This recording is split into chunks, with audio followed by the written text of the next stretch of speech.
Amin. Kembali ke tempat duduk saudara masing-masing, kita berdoa. Tuhan, berikan hamba-Mu bahasa yang sederhana Tuhan. Nyatakan isi hati-Mu hari ini Tuhan, supaya setiap pribadi sungguh-sungguh bertemu dengan firman-Mu dan boleh diubahkan hidupnya menjadi hormat dan kemuliaan bagi nama-Mu. Dalam nama Tuhan Yesus Kristus, semua yang percaya dan siap diberkati Tuhan, sama-sama katakan, amin, amin. Shalom saudara. Terima kasih kepada tim Praise and Worship yang luar biasa. Saudara, selama beberapa waktu terakhir kita belajar dan kita merenungkan bagaimana covenant, sumpah setia, ikat janji yang Tuhan buat dengan seorang manusia yang namanya Abraham. Janji itu turun-temurun, satu generasi ke generasi berikutnya. Dan sampai kepada Kristus, sampai kepada semua kita di tempat ini. Nah, dari perjalanan itu kita belajar bagaimana covenant itu mengalir dan terus menjadi berkat buat banyak orang. Kita sudah melihat ada nama-nama yang tidak lazim yang dituliskan di dalam Injil Matius.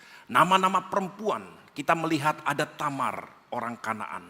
Kita melihat ada Rahab dari orang dari Yeriko, perempuan sundal di Yeriko. Kita melihat ada Rut, orang dari tanah Moab. Kita melihat juga istri Uria, tidak disebutkan nama Betsheba, tapi istri Uria, orang Het itu. Tuhan bekerja luar biasa melalui orang-orang ini. Dan karakter-karakter mereka disingkapkan secara vulgar, secara apa adanya. Supaya gereja Tuhan belajar. Nah, yang terakhir, ada nama perempuan yang kelima, itu adalah Maria, Ibu Yesus. Semua kita pasti sudah mendengar atau sering membaca tentang Maria. Orang-orang Katolik itu bahkan mensejajarkan Maria itu karena mempunyai sesuatu yang begitu luar biasa. Seperti satu figur yang nyaris seperti Tuhan gitu ya. Tapi saya ingin ajak saudara untuk melihat bahwa orang-orang ini dituliskan namanya di dalam Alkitab untuk mengajar gereja Tuhan, yaitu saudara dan saya. Satu perkara yang sangat akan memberkati kita semua. Saudaraku, tanpa terlalu panjang lebar, saya percaya semua kita sering mendengar apa yang terjadi dengan Maria. Saudara, satu kali dalam perjumpaan pertama ketika malaikat Gabriel diutus Tuhan untuk menyampaikan satu pesan penting kepada Maria. Malaikat Gabriel itu berkata begini, coba kita lihat ya. Dari Lukas 1, perhatikan ayat yang ke-26 sampai 31. Kemudian kita lompat ke ayat yang ke-38.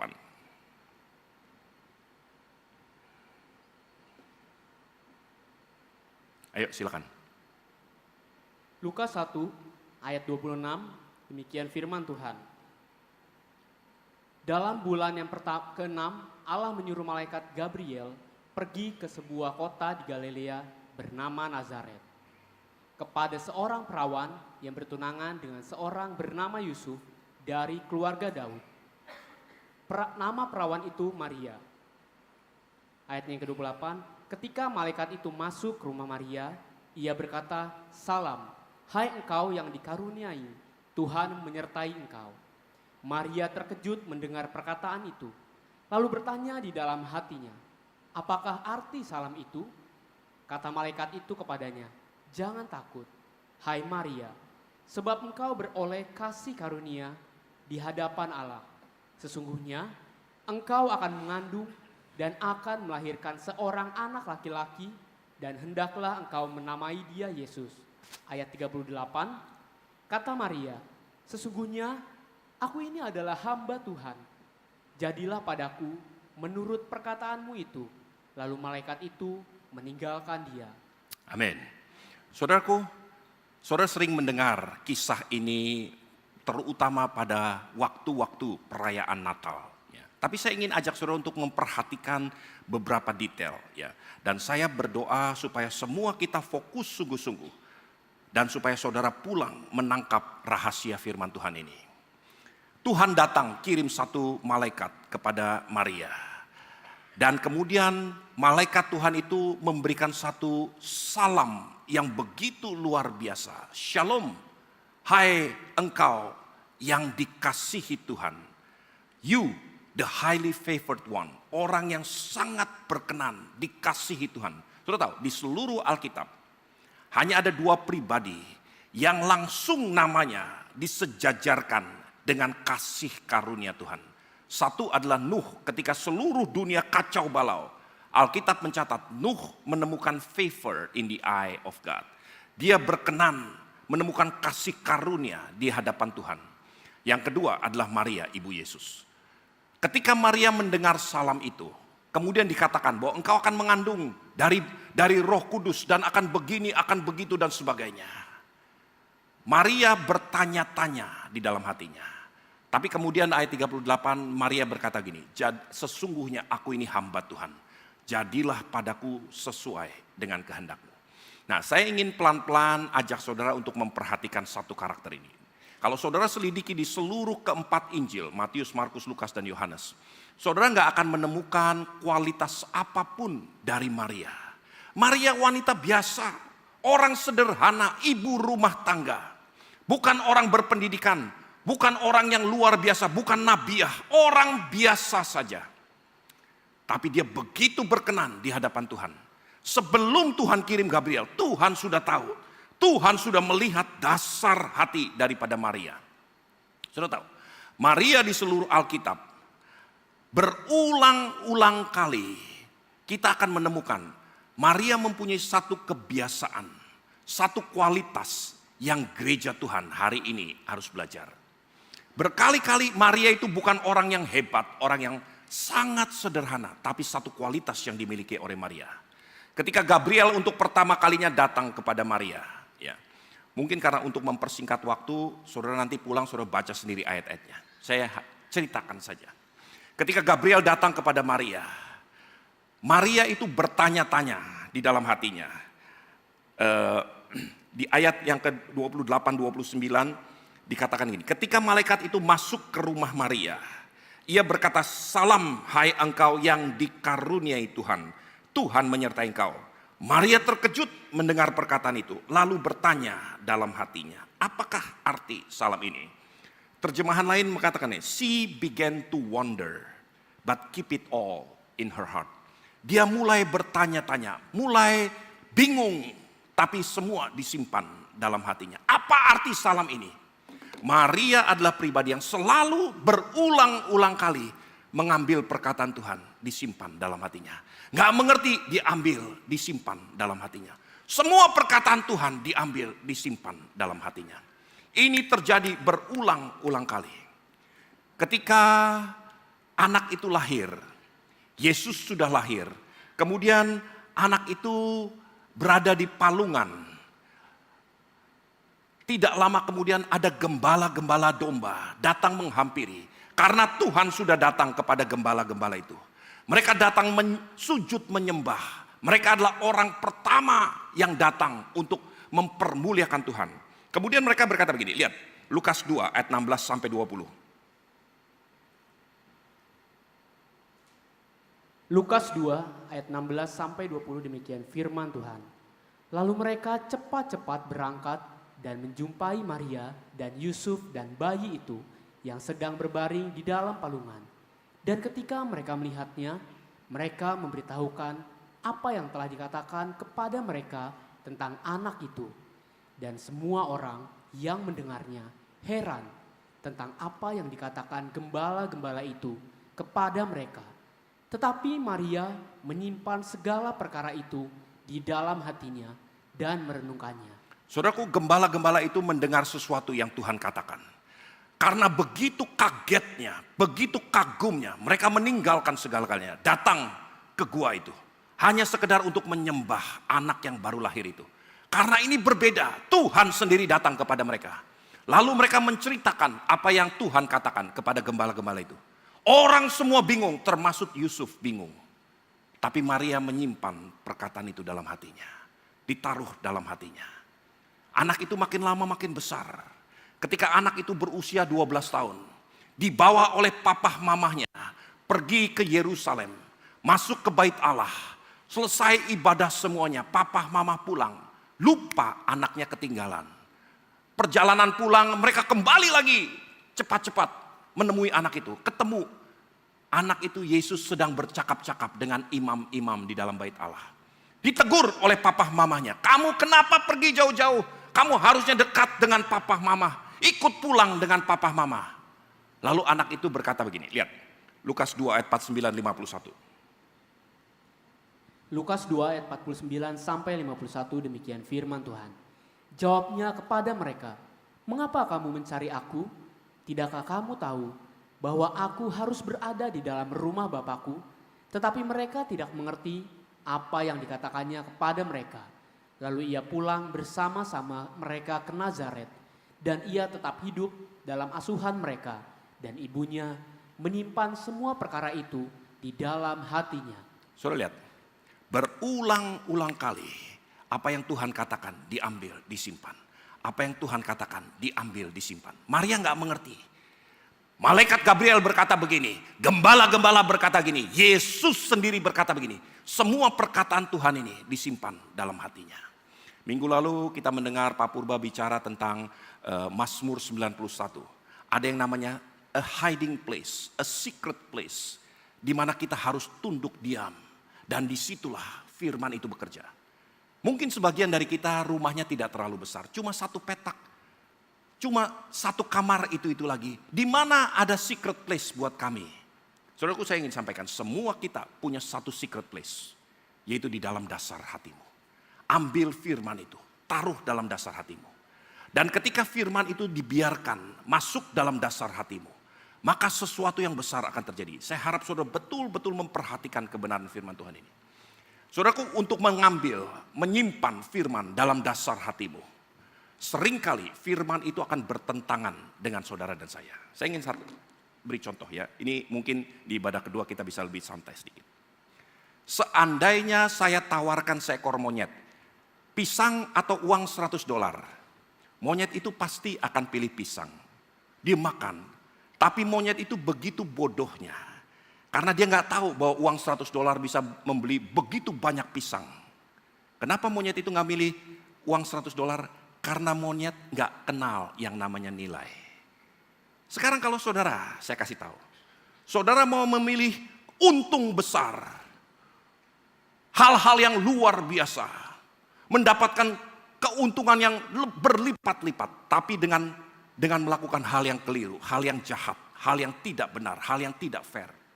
Saudara akan pilih mana? Saya ingin sampaikan, 99% orang yang dalam gereja akan memilih keuntungan yang besar. Daripada memilih yang namanya hidup benar, kejujuran, integritas. Kenapa? Kalau bagi monyet dikatakan dia tidak mengerti nilai, bagi orang seperti ini dia tidak punya nilai.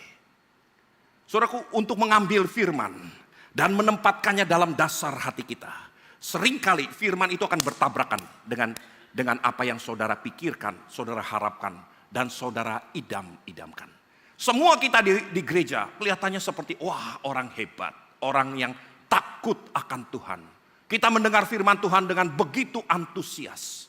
Tapi kalau saudara benar-benar berani mengambil firman itu dan menaruh dalam dasar hatimu, firman itu akan mencongkel pola pikir yang keliru. Firman itu akan mengobrak-abrik cara pandang yang keliru. Hal-hal yang tidak berkenan di hadapan Tuhan. Apakah firman itu akan tetap ada di sini? Yang ada justru firman itu akan terjegal keluar. Karena saya akan pertahankan semaksimal mungkin. Apapun yang terjadi saya akan pertahankan pola pandang, pola pikir, harapan, cita-cita, keinginan saya. Saudaraku, hal ini perlu saudara dan saya renungkan. Kalau firman itu terus diambil, dimasukkan dalam hati, diambil, dimasukkan dalam hati, disimpan dalam hati. Dibutuhkan satu karakter. Let me tell you, itulah yang disebut kerelaan hati. Kalau saudara mempraktekkan ini dengan sungguh-sungguh, dengan penuh kerelaan hati, satu kali itu pasti terjadi, karaktermu akan berubah. Saudara nggak percaya? Lihat, Kisah Rasul 17 ayat 11. Kisah Rasul 17 ayat 11, silakan.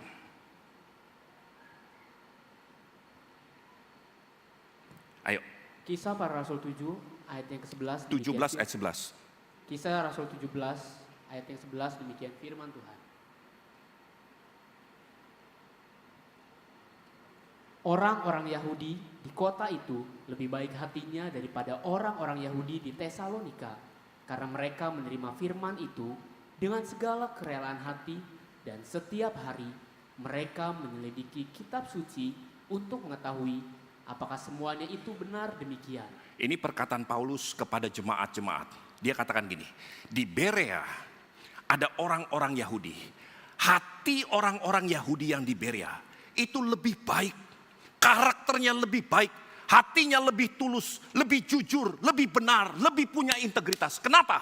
Karena mereka menerima firman dengan rela hati. Kalau saudara dan saya menerima firman dengan rela hati, mau tidak mau, hal-hal busuk yang ada dalam hati kita akan terdepak keluar. Karena gak mungkin firman itu bersarang satu atap dengan kebusukan, dengan hal-hal yang tidak berkenan di hadapan Tuhan. Karena mereka menerima itu dengan rela hati. Kebusukan, kemaksiatan, ketidakjujuran, semua akan keluar. Nah saudaraku, pada akhirnya, ini satu hal lagi. Perhatikan dua perkara ini. Bukan hanya karaktermu berubah. Engkau akan menjadi pribadi yang nyaris seperti Tuhan. Engkau bisa gak berdosa. Lihat, Mazmur Daud berkata begini. Mazmur 119 ayat yang ke-11. Mazmur 119 ayat yang ke-11. Daud berkata begini, ayo silakan. Mazmur 119 ayat yang ke-11 demikian firman Tuhan. Dalam hatiku aku menyimpan janjimu, supaya aku jangan berdosa terhadap engkau. Bagaimana mungkin manusia gak berdosa? Bagaimana mungkin manusia tidak berdosa terhadap Tuhan? Hanya satu perkara, karena aku simpan firman-Mu. Aku simpan janjimu dalam hatiku, sehingga aku tidak berdosa kepada Tuhan. Nah saudaraku, ini perkara-perkara yang sungguh-sungguh menggairahkan. Waktu saya renungkan dan saya baca lagi, saudaraku, saya begitu bersuka cita. Nah saya rindu supaya semua jemaat Tuhan di tempat ini, saudara berubah karaktermu. Orang yang tadinya curang tidak lagi berbuat curang. Orang yang tadinya maksiat tidak lagi berbuat maksiat. Orang yang mau menang sendiri tidak lagi berbuat seperti itu. Saudaraku, semua ini karakter-karakter busuk yang akan keluar dari kita. Hanya satu perkara, terima firman itu dengan hati yang rela. Engkau akan menjadi seperti jemaat di Berea, yang hatinya lebih baik daripada jemaat di Tesalonika. Karena engkau menerima firman dengan rela hati. Atau satu kali kau bisa berkata seperti Daud, aku tidak berdosa di hadapan Tuhan, karena aku menyimpan firman itu dalam hatiku. Nah saudaraku, saya ingin pelan-pelan memberi contoh. Saya harap saudara betul-betul melihat kebenaran firman Tuhan ini. Sekarang kita kesampingkan Maria yang tadi bisa berkata kepada Gabriel, sesungguhnya aku ini hamba Tuhan. Let it be done up unto me as you have said. Jadilah kepadaku seperti apa yang kau katakan. Saudara tahu, hanya ada dua pribadi di dalam Alkitab yang berkata seperti itu. Satu Maria dan kedua Yesus sendiri. Bukan kehendakku, tapi kehendakmu yang jadi. Dua pribadi ini, Tuhan Yesus itu jelas sempurna. Tapi Maria, manusia biasa, berkata seperti itu. Dan ini menyempurnakan begitu luar biasa. Nah saya harap saudara betul-betul memperhatikan. Sekarang kita kesampingkan pribadi Maria. Dan saya ingin ajak saudara untuk melihat sesuatu pribadi yang lain. Ya. Nah pelan-pelan nanti saudara akan merenungkan betapa luar biasanya Tuhan bekerja. Sebelumnya saya ingin ajak saudara untuk, saya berkali-kali bicara di sini tentang Mazmur 51 ayat yang ke-12 dalam bahasa Indonesia, atau di King James dituliskan dalam ayat yang ke-14. Dalam ayat 14 dikatakan begini, bangkitkanlah sukacitaku supaya coba lihat Mazmur 51 ayat yang ke-14. Bangkitkanlah kembali padaku kegirangan karena selamat yang daripadamu. Lengkapi aku dengan roh yang rela. Dalam bahasa Inggris disebut gini, uphold me with the willing spirit. Topang aku dengan roh yang rela. Saudaraku, saya ingin sampaikan, ini benar dalam segala perkara. Keselamatan manusia bisa hilang karena tidak ditopang dengan roh yang rela. Sukacita keselamatan itu bisa hilang kalau saudara tidak ditopang dengan roh yang rela. Rumah tangga bisa pecah, berantakan karena tidak ditopang dengan roh yang rela.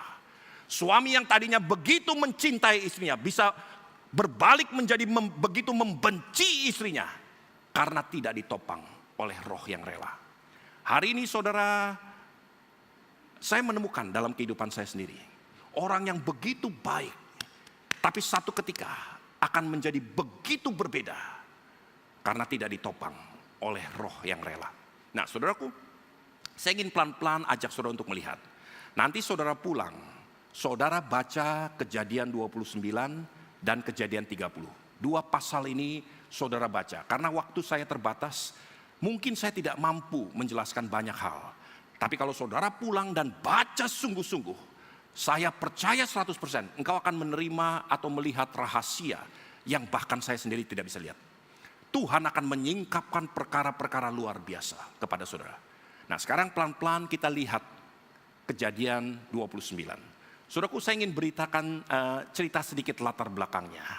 Kita mundur ke keluarga Yakub, anak daripada Ishak, cucu daripada Abraham. Yakub pergi untuk mencari istri.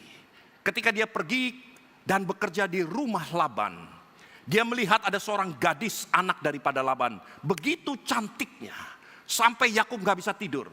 Dia begitu tergoda dengan gadis ini, namanya Rachel. Begitu manisnya gadis ini. Yakub melihat dia sampai udah mati-matian, apapun dia akan lakukan demi gadis ini. Lalu dia berkata kepada papahnya, berikan Rahel bagiku menjadi istriku. Yakub berkata oke. Laban berkata oke, tapi kamu harus bekerja 7 tahun. Yakub bekerja 7 tahun tanpa dibayar, tanpa upah supaya bisa mengawini Rahel.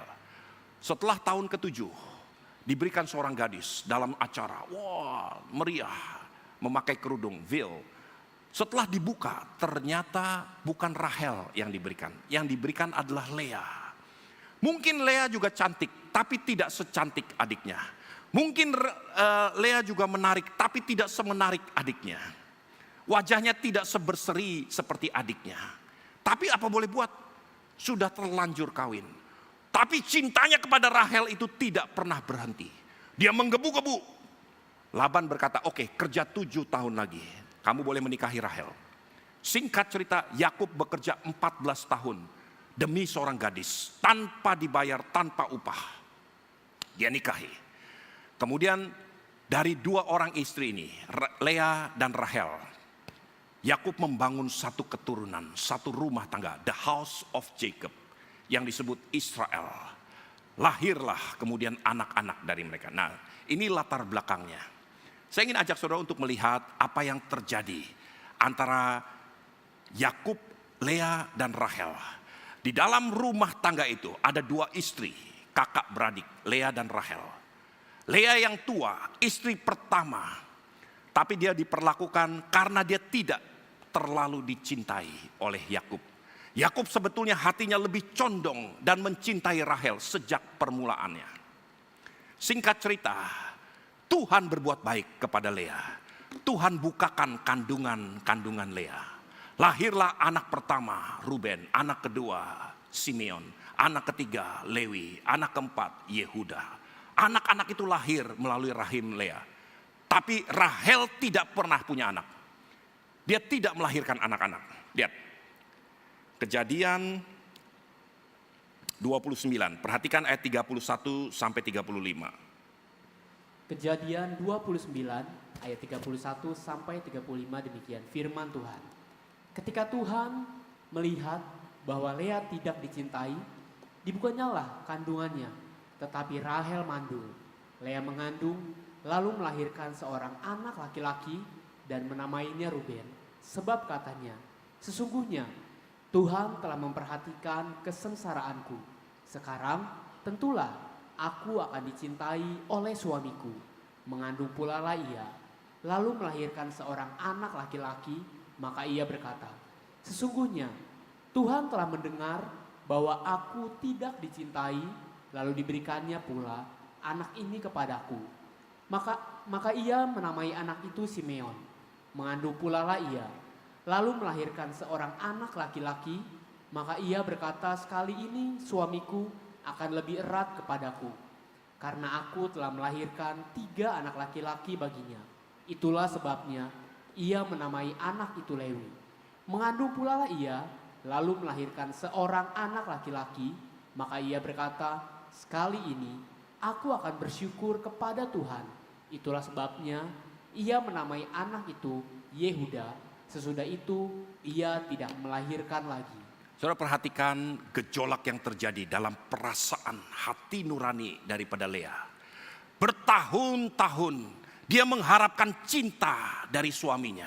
Dia berharap suaminya akan berlaku baik kepada dia, memperhatikan dia. Tuhan buka rahimnya, lahirlah Ruben, lahirlah Simeon, lahirlah Lewi. Tapi semua itu tidak merubah, dia tetap dinomorduakan. Bahkan lebih daripada itu, dia mulai diperlakukan tidak adil oleh madunya, yaitu adik kandungnya sendiri, Rahel. Anak-anak itu lahir, kemudian lahir anak keempat, Yehuda. Kali ini dia udah gak berharap, dia bersyukur kepada Tuhan. Lahirlah Yehuda. Nah, perhatikan ayat yang ke-35. Setelah Yehuda lahir, dikatakan gini, sesudah itu ia tidak melahirkan lagi.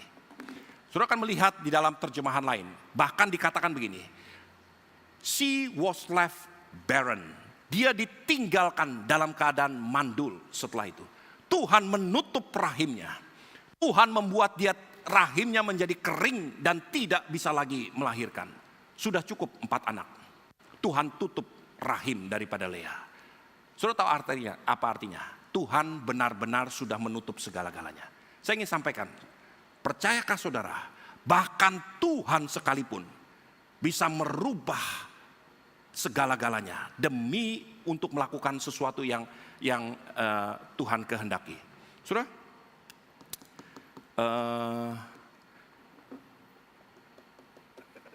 Pengkhotbah 3 kalau nggak salah, coba lihat. Pengkhotbah 3.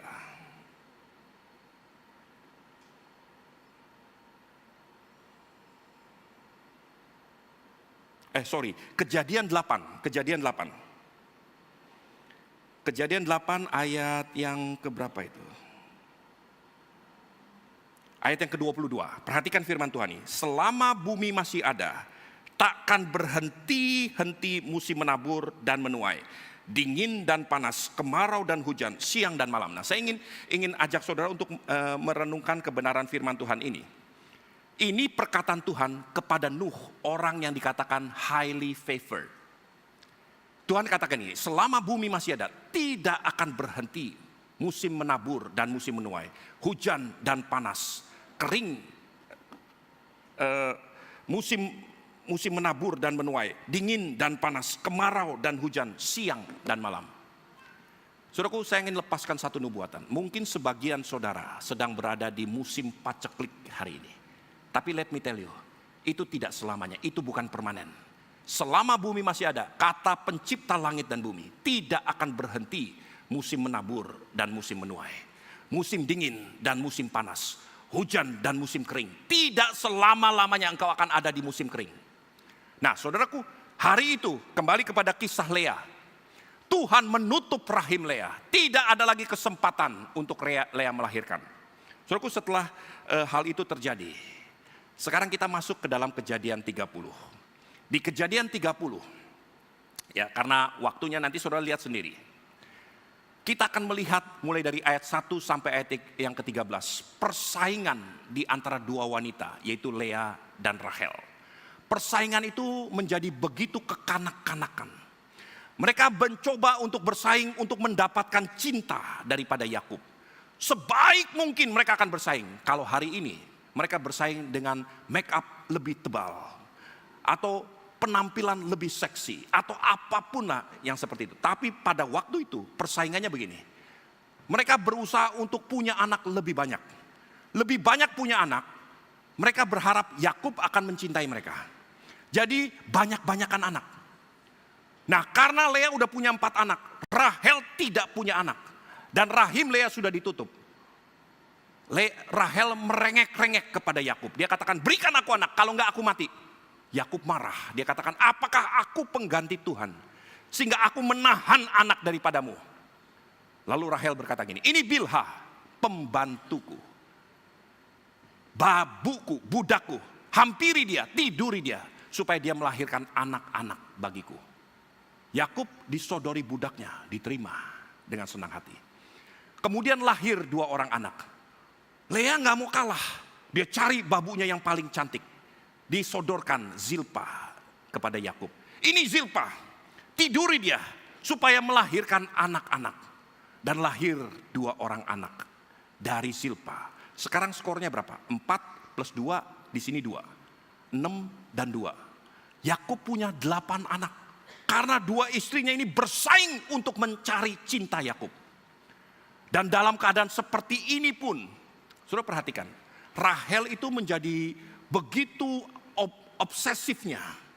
Yakub tidak lagi diizinkan untuk tidur dengan Lea, istri yang sah, istri pertamanya. Yakub itu dikuasai oleh Rahel. Dia tidak pernah memberikan kesempatan untuk Yakub pergi bersama-sama dengan Lea. Kejadian itu ditutup di ayat 13. Kemudian mulai dari ayat 14, Kejadian 30. Kisahnya berubah. Ada satu kisah lain.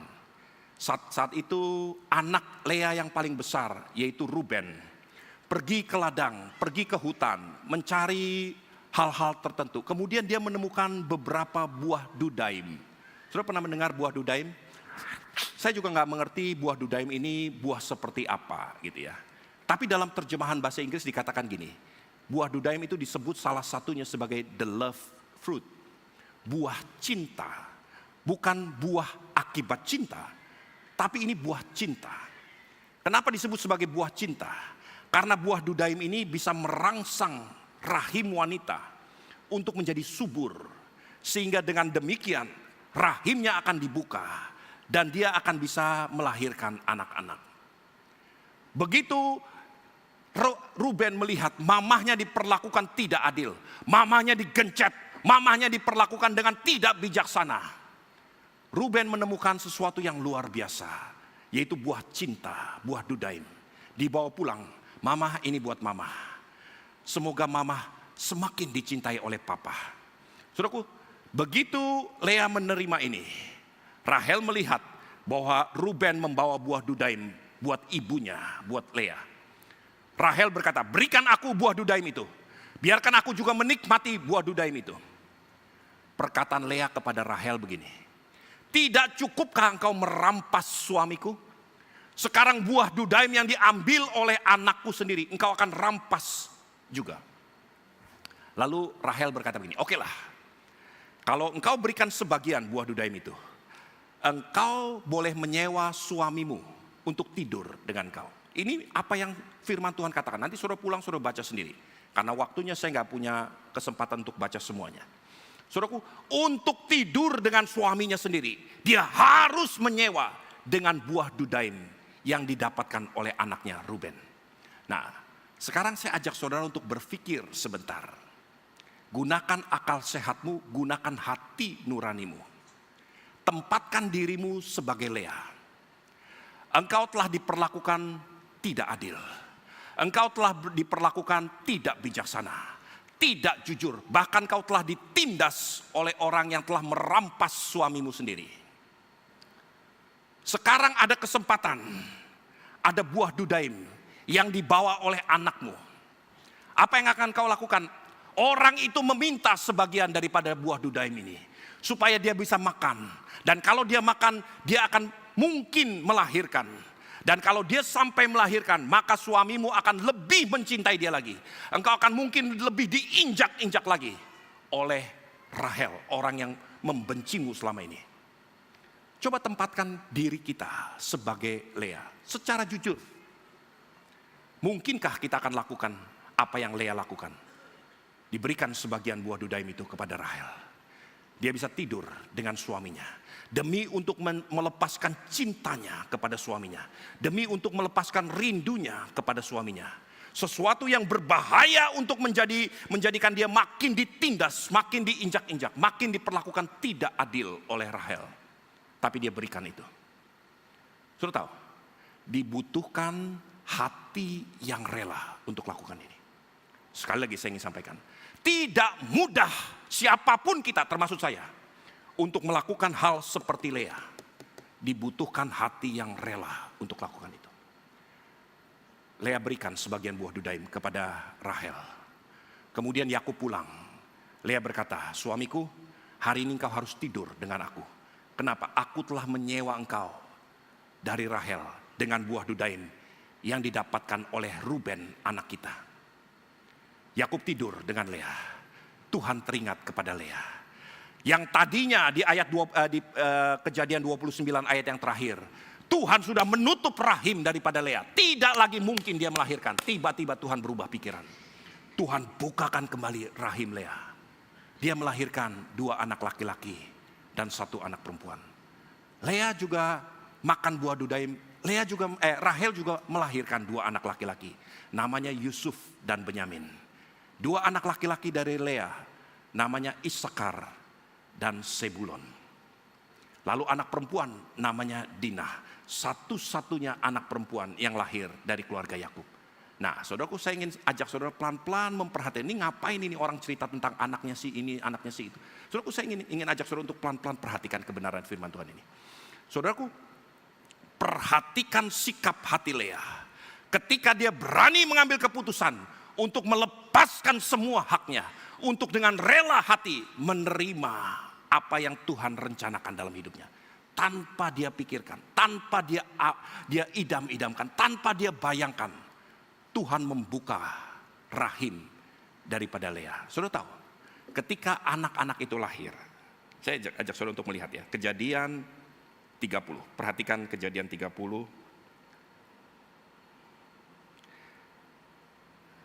Perhatikan ayat 17. Lalu Allah mendengarkan permohonan Lea. Lea mengandung dan melahirkan anak laki-laki yang kelima bagi Yakub. Karena tadi dia udah punya 4 anak. Ruben, Simeon, Lewi, dan Yehuda. Anak kelima lahir. Maka ia menamai anak itu Isakar. Perhatikan ayat 19. Kemudian menamai anak itu Isakar. Kemudian Lea mengandung pula anak laki-laki yang ke-6 bagi Yakub. Berkatalah, Allah telah memberikan hadiah yang indah kepadaku.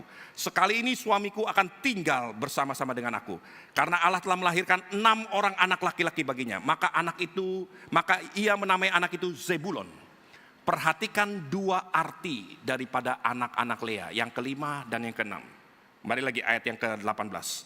Lalu kata Lea, Allah telah memberikan upah kepadaku.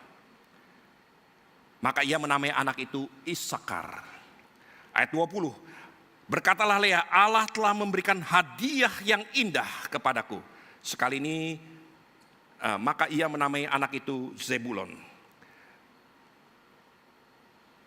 Ayat 21, setelah itu ia melahirkan seorang anak perempuan dan menamai anak itu Dinah. Tidak disebutkan artinya, tapi kalau saudara lihat dalam bahasa Ibrani, lihat di Google, saudara akan menemukan Dinah artinya not guilty, vindicated, tidak bersalah, ditemukan benar. Nah, saudaraku, saya pelan-pelan ingin ajak saudara untuk melihat kebenaran firman Tuhan ini. 2 anak laki-laki yang lahir daripada Lea. Di masa-masa ketika rahimnya sudah ditutup, ketika keputusan Tuhan sudah dinyatakan, engkau tidak akan lagi mempunyai anak. Ketika tidak ada lagi kesempatan untuk Lea mempunyai anak di masa-masa tuanya. Tiba-tiba Tuhan buka rahimnya. Dan dia berkata, aku telah menerima upah. Maka anak itu bernama Isakar. Yang kedua, aku telah menerima hadiah. Maka anak itu bernama Zebulon. Yang ketiga, aku telah ditemukan tidak bersalah.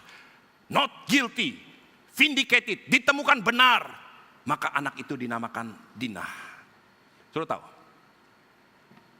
Isakar bertumbuh menjadi pribadi. Pada kitab Tawarikh, Tuhan berkata tentang Isakar. Saudara tahu apa yang terjadi, yang Tuhan katakan? Lihat. Perhatikan 1 Tawarikh 32.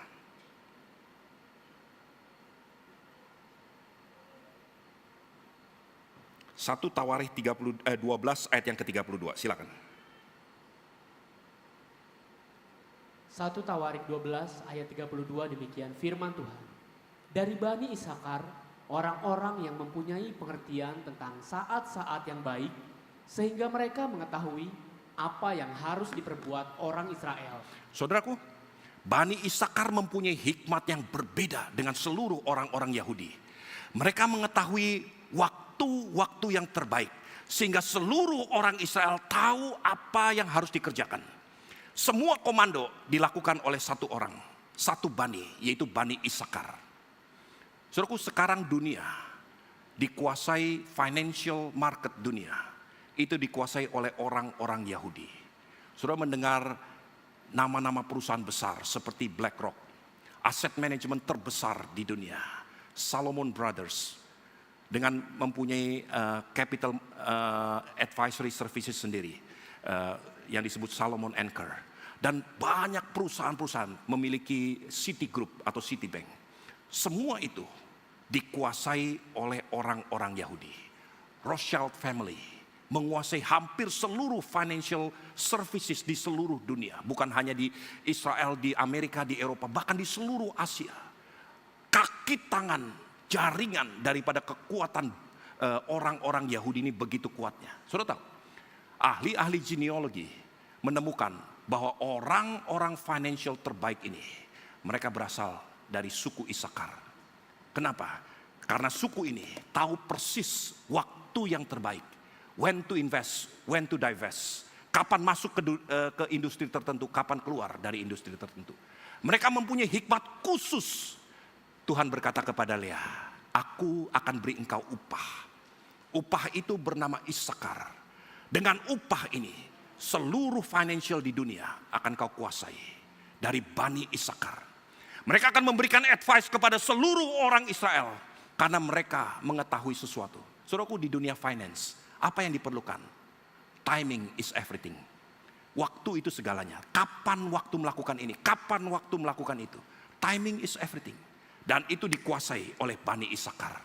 Mereka mempunyai satu pemandangan yang begitu tajam. Tapi bukan hanya upah. Tuhan katakan, I will give you gift, hadiah. Yaitu Bani Zebulon. Saudara tahu apa yang terjadi dengan Bani Zebulon? Lihat, Kejadian 49. Waktu Zebulon lahir dan kemudian diberkati. Perhatikan ucapan berkat Yakub kepada Zebulon.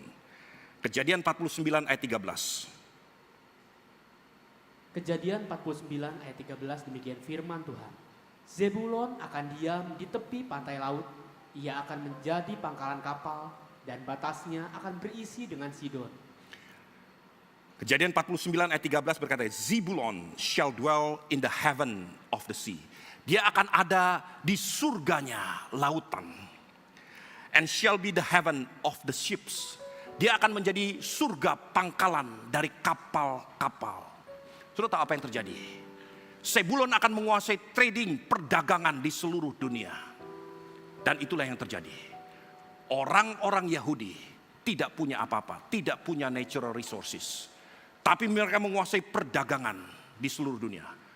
Hampir 14 tahun saya bekerja di satu perusahaan namanya Siemens. Ada barang-barang tertentu, ada microchips tertentu yang tidak bisa diproduksi di tempat lain kecuali di Israel. Tapi itu harus disebarkan di seluruh dunia. Di assembly di seluruh dunia. Termasuk di Indonesia. Ada namanya PT Inti di Bandung pada waktu itu. Gak bisa masuk. Karena ini barang dari Israel. Kita tidak punya diplomatic relation. Sudah tahu apa yang terjadi? Barang-barang itu dikirim ke Singapura. Di unpack. Kemudian di packing kembali. Made in Singapura. Dikirim ke Indonesia. Dijadikan ini, dijadikan itu. Dikuasai oleh Bani Zebulon, memberi advice kepada seluruh orang Israel. Nah, saya ingin berikan satu hal lain lagi. Saudara mendengar yang namanya petrodollar.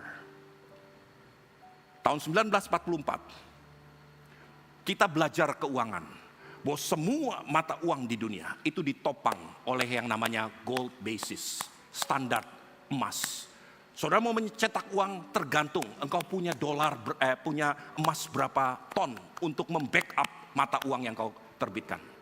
70% gold reserve yang ada di dunia itu dipegang oleh Amerika.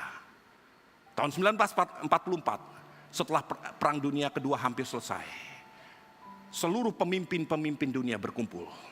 Central banker berkumpul. Mereka menentukan, oke, sekarang kita harus punya satu mata uang yang paling kokoh, yang di backup dengan pemilik daripada gold reserve terbesar. Amerika keluar sebagai pemenang. 70% lebih gold reserve di dunia dipegang Amerika. Selama itu dipertahankan, harusnya tidak ada masalah. IMF dibangun, World Bank dibangun. Tapi Amerika mulai teledor. Emasnya dipakai, uang dicetak sedemikian banyaknya sampai tiba-tiba menjadi terlalu besar. Dan beberapa pemilik gold reserve itu menarik emasnya sehingga berkurang begitu drastisnya. Mereka mulai panik. Tahun 1974, Amerika berkata begini, kita cari jalan keluar yang lain. Kita lihat komoditas apa yang paling digandrungi di seluruh dunia, yang semua orang harus hidup dengan komoditas itu. Ditemukanlah minyak bumi, oil. Siapa penghasil oil terbesar? Saudi Arabia. Amerika pergi ke Saudi Arabia. Mereka berkata gini, Saudi, kami akan protek negaramu. Kami akan lindungi engkau. Kami akan jaga keamanan negaramu. Dengan satu syarat, semua minyakmu harus dijual dengan mata uang dolar. Siapapun di seluruh dunia yang mau membeli minyak harus beli dalam US dollar. Entah itu China, Rusia, siapapun harus beli dalam US dollar. Sehingga dengan demikian orang harus beli dolar untuk beli minyak. Dan kalau ternyata mendapatkan surplusnya harus diinvestasikan di US Treasury Bond. Saudaraku, perjanjian itu ditandatangani. Saudi butuh keamanan, Amerika butuh satu backup. Tidak punya emas sekarang, tapi dia menemukan minyak yang dimiliki orang lain. Dan orang itu butuh keamanan. Ditawarkan keamanan, ditutuplah perjanjian 50 tahun. Sampai tahun 2024 kemarin. Itu yang disebut petrodollar. Saudaraku, saudara tahu, siapa yang mengarsitekkan semua perjanjian ini? Seorang Yahudi yang dulu lahir di Jerman, lahir dengan nama Heinz Alfred Kissinger. Selama hampir 7 tahun dia nggak punya negara. Tahun 35 dia keluar dari Jerman karena persekusi daripada orang-orang Nazi. Dia melanglang buana, diterima di Amerika, menjadi warga negara, merubah namanya menjadi Henry Kissinger. Orang Yahudi lahir di Jerman, di Fürth, Germany. Menjadi penasehat keamanan presiden, menjadi menteri perdagangan, menteri luar negeri. Begitu powerfulnya dia yang merancang semuanya. Saudaraku, saya ingin sampaikan, itulah hadiah bagi suku Zebulon. Engkau bukan hanya menerima upah, engkau akan menerima hadiah. Engkau akan menjadi the heaven of the ships, yang menguasai perdagangan di seluruh dunia. Semuanya Tuhan berikan persis seperti janjinya. Nah, saya ingin bercerita tentang anak yang ketiga. Anak perempuan satu-satunya, namanya Dina. Ketika Rahel melahirkan anak, yaitu anak yang terakhir, namanya Benyamin. Rahel mati. Dikuburkan di jalan ke Efrata, menuju ke Bethlehem. Kemudian tidak lama setelah itu, atau mungkin beberapa tahun setelah itu, menjelang tuanya, Lea pun mati. Lea dikuburkan di satu gua namanya Makpelah. Kemudian Yakub pergi ke Mesir, menemui anaknya Yusuf dan saudara-saudaranya, pergi bersama dengan dia. Di masa tuanya, Yakub memberikan satu pesan terakhir. Pesan Akong kepada anak cucunya. Saudara mau tahu pesannya Yakub apa? Nih, lihat, perhatikan. Kejadian 49. Perhatikan ayat 29 sampai 33. Kejadian 49, setelah dia memberkati anak-anaknya, termasuk Zebulon tadi. Yakub berkata gini, kemudian berpesanlah Yakub kepada mereka, apabila aku mati nanti, dikumpulkan kepada kaum leluhurku, kuburkanlah aku di sisi nenek moyangku, dalam gua yang di ladang Efron, orang Het itu, dalam gua yang di ladang Makpelah, di sebelah timur Mamre, di tanah Kanaan, ladang yang dibeli oleh Abraham dari Efron, orang Het itu, untuk menjadi kuburan milik. Disitulah dikuburkan Abraham berserta Sarah istrinya. Di situ dikuburkan Ishak berserta Ribka istrinya. Di situ juga dikuburkan Lea. Saudaraku, saya ingin sampaikan, pada waktu akhir hidupnya, ketika Rahel sudah mati, Lea sudah mati, Yakub seorang diri. Dan Yakub sekarang tidak dipengaruhi berapa banyak anak, berapa cantik, berapa semuanya. Datanglah roh Tuhan kepada Yakub. Dia berkata, aku akan menghabiskan seumur hidupku. Di mana? Bersama Rahel atau bersama dengan Lea? Yakub berkata gini, kalau aku mati, bersumpahlah bahwa tulang-tulangku, kuburkan aku di gua Makpelah. Di sana ada kuburan untuk Abraham dan istrinya Sarah. Di situ juga dikuburkan Ishak dan istrinya Ribka. Aku mau dikuburkan di situ bersama istriku Lea. 3 generasi ini, 3 nama ini, Allah Abraham, Allah Ishak dan Allah Yakub dikuburkan di satu gua yang sama, di gua Makpelah. Saudaraku, Lea tidak perlu lagi bersaing dengan Rahel. Lea tidak perlu lagi membuktikan siapa yang layak menerima cinta Yakub. Ketika anak ketiga lahir, I am not guilty, I am vindicated. Aku ditemukan benar. Siapa yang membenarkan dia? Hati yang rela.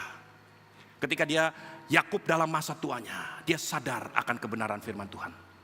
Yakub berkata, aku pilih untuk bersama dengan Lea. Dia gak perlu diperbutkan lagi. Lea tidak perlu mempertaruhkan apa lagi. Karena semuanya terjadi dari hati yang rela. Dia bukan hanya menerima upah, dia menerima hadiah. Dan dia ditemukan not guilty, vindicated. Kenapa? Hati yang rela. Dia menyimpan firman Tuhan dalam hatinya. Dengan hati yang rela. Saudaraku, gereja Tuhan, dengarkan firman Tuhan. Akan banyak perkara yang tidak sesuai dengan kebiasaanmu, tidak sesuai dengan kemauanmu, tidak sesuai dengan apa yang engkau pandang baik. Tapi itu sesuai dengan firman Tuhan. Kalau hatimu rela, lepaskan itu. Lepaskan itu. Maka engkau akan menerima upah dari Tuhan. Dan bukan hanya upah, Tuhan katakan beri dia hadiah. Dan bukan hanya hadiah, beri dia sesuatu yang akan dikenang seumur hidupnya, sepanjang umur hidupnya. Saudaraku, saya kembali kepada apa yang dikatakan oleh Maria. Tadi Maria berkata kepada Gabriel, jadilah kepadaku sesuai dengan apa yang kau kehendaki. Coba tampilkan apa yang ditulis di dalam dalam The Message Bible dari Lukas 1 ayat 38. Ya. Ini yang dituliskan ketika Maria berkata, jadilah padaku sesuai dengan kehendakku. The Message Bible berkata gini, and Mary said, yes, I see it all now. I am the Lord's maid, ready to serve. Let it be with me, just as you said. Ya, aku telah melihat sekarang. Sesungguhnya aku ini hamba Tuhan. Jadilah padaku sesuai yang kau kehendaki.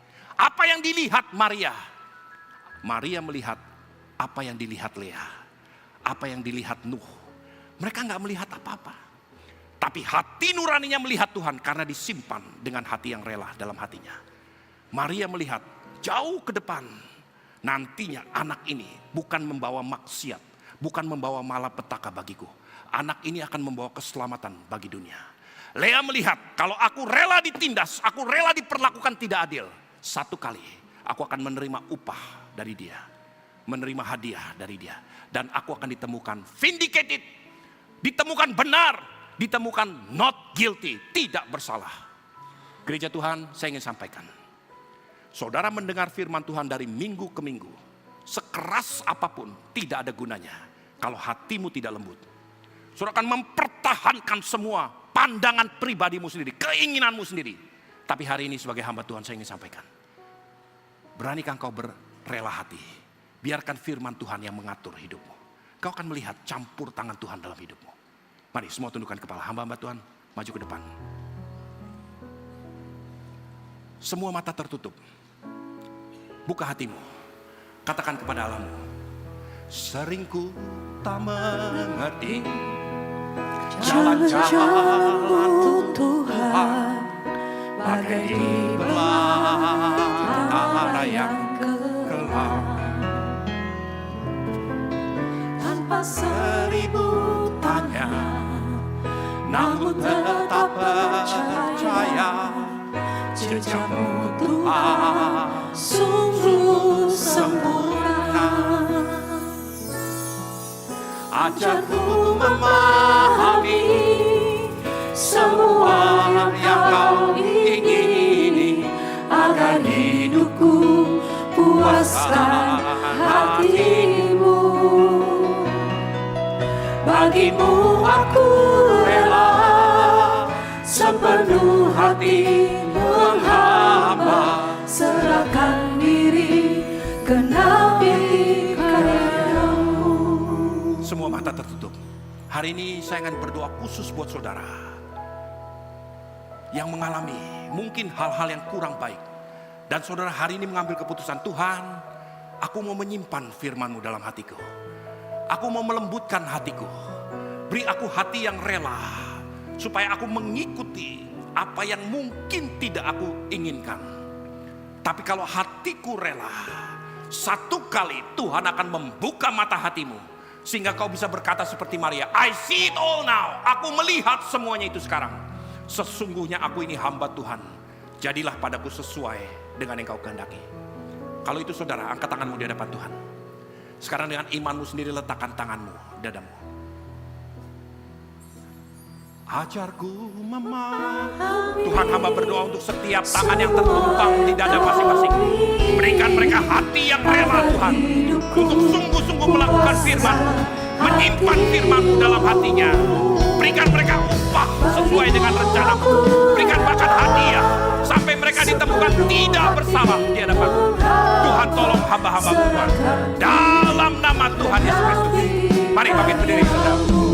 Katakan kepada Allahmu, ajarku memahami semua yang Kau ingini, agar hidupku puaskan hati-Mu.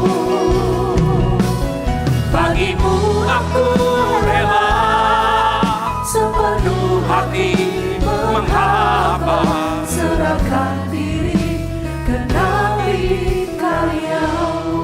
Tuhan berkati umat-Mu. Berkati umat-Mu Tuhan, sungguh-sungguh.